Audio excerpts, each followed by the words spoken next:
Hello, ABC company. How can I help you? Yes, I would like to order a pump. The reference number is MISO/44.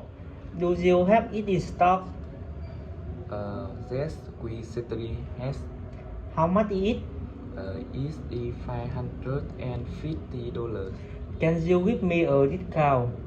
I am afraid not.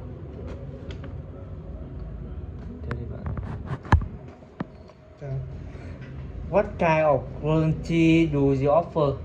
We offer a 2-year guarantee. What about delivery? Can I have address, please? The address is 80 Sun Fung Street. We deliver by tomorrow afternoon. Can I pay in credit card on delivery? So, thanks for buying with us. Bye. Goodbye.